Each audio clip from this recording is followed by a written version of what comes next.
केंद्रीय कैबिनेट ने एक देश एक चुनाव के प्रस्ताव को मंजूरी दी है। इस मंजूरी पर लोगों का कहना है कि इस फैसले से धन और समय की बचत होगी। जयपुर के लोगों ने कहा कि बार बार आचार संहिता लगने की वजह से जो विकास के कार्य रुक जाते थे वह अब नहीं होगा, वहीं विकास की रफ्तार भी बनी रहेगी।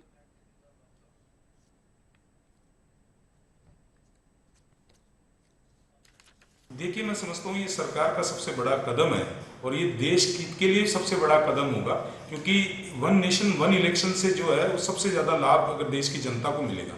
इसमें कई चीज़ें, तो देश की जनता की जो गाढ़ी कमाई है वो बार बार इलेक्शन कराने के अंदर जो हमारा खर्च है वो घट के और बहुत कम हो जाएगा। दूसरा, बार बार आचार संहिता लगती है तो उससे जो है काम जो है विकास कार्य रुकते हैं, और विकास कार्य रुकने की वजह से आचार संहिता में कई बार सरकारें जो है वो थोड़ी सी मजबूर हो जाती है काम नहीं करने के कारण। तो एक तो आचार संहिता से हमारे को मुक्ति मिलेगी, और एक देश की जनता के जो टैक्स पेयर है उनके पैसे का जो लाभ है वो अन्य योजनाओं के अंदर लग पाएगा।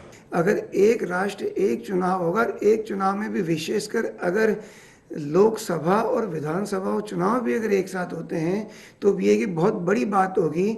मैं पूर्व राष्ट्रपति आदरणीय कोविंद जी ने जो रिपोर्ट दी, उनके नेतृत्व में कमेटी ने जो रिपोर्ट दी है उसको केंद्रीय कैबिनेट ने अप्रूव किया है और अभी शीतकालीन सत्र में ये विधेयक की ओर अग्रसर है, प्रक्रिया में है। हालांकि मैं ये मानता हूँ कि चुनौतियाँ हर कदम पे आती है, किसी भी दिशा में कदम बढ़ाएं, यही नहीं कोई से भी अपन योजना लागू करते हैं, कोई नए प्रयास करते हैं, चुनौतियाँ सामने आती है। चुनौतियों से हमें पार पाना होगा, हमें देश को समझना होगा, देश को समझाना होगा, आमजन को भी समझाना होगा कि ये उनके हित में है।